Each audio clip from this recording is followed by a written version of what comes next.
Gary, you asked the players this week to get you a bonus win after Tuesday, so you must be delighted with not only the performance but the result as well. Yeah, absolutely. I thought it was as well as we've played since we've come in, really. Certainly this season away from home. We've had some pretty good away from home performances. But I thought we played with real control. To come to a place like Ellen Road and it's a big pitch, so if you're going to drop in and be compact, it's hard to remain compact. It's very easy for the opposition to try and open spaces up because of the size of the areas. I felt as though we controlled that really, really well. With frustrated Leeds, you could hear the crowd getting a little bit frustrated and the players frustrated, and it was difficult for them to go anywhere. And I think to limit a good Leeds side to probably one clear chance in the game, which Thomas has made a magnificent save first half, and then create quite a lot of great breaks and chances on goal. Maybe not loads and loads of clear-cut chances, but some of the positions we got in, we really probably should have done better. But to score got 2 goals, I'm delighted, and keep another clean sheet. Leeds went direct as the game went on. Did that fall into our hands more?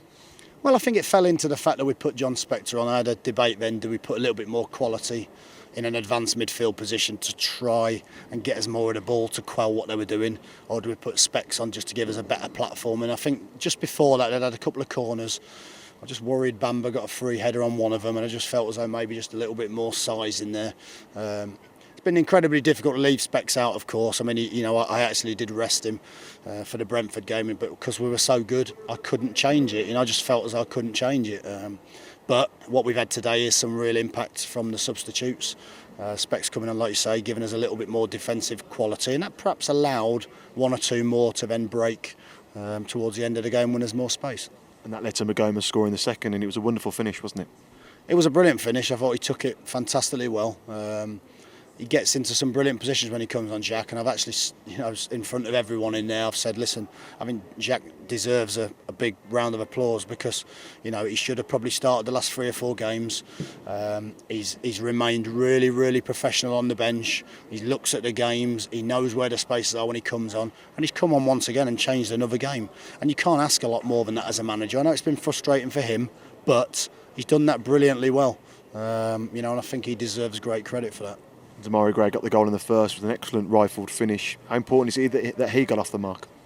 Well, I think it's important. I think he was getting a little bit... he was snatching at 1 or 2 chances because of the fact he hasn't scored, and I know that I'm sure he's set himself some decent benchmarks in terms of scoring goals.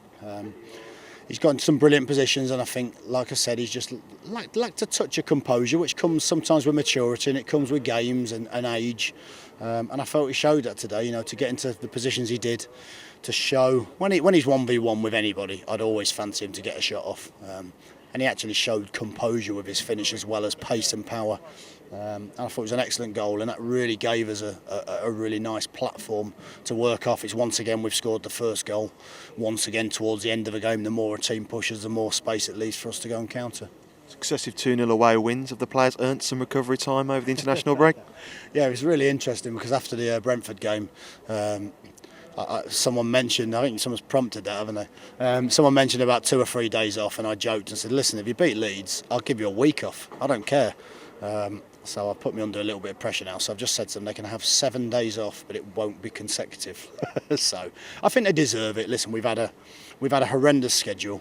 7 games in 21 days. I know I keep mentioning it, but that takes a lot out of the players. I thought at 70 minutes we looked like we were dying a little bit. We kept going. The substitutions kept us maintain that little bit of discipline and energy. I think you could see towards the end, Cots, just tweaked his hamstring, a little bit of fatigue. Dimmy's tweaked his groin, a little bit of fatigue. So I'm really pleased we've got through this period almost intact, and they certainly need some really good recovery time. And finally, they always say judge the table after 10 games, and after 10 games you're 4th. Must be delighted. Yeah, really, really pleased. I think again we've showed we're matching and mixing it with some of the big spenders and some of the big boys in the division. But listen, when you've got a dedicated team, and I think also great credit to all the staff. The staff have worked so hard over this period to get the players on the pitch, to get the players prepared on the pitch. And I think whilst also the players obviously deserve great credit, it's probably a good time as well to say how good we are in terms of the support for the players. The staff have been brilliant, and I think that's been a big factor in us with the performances on the pitch.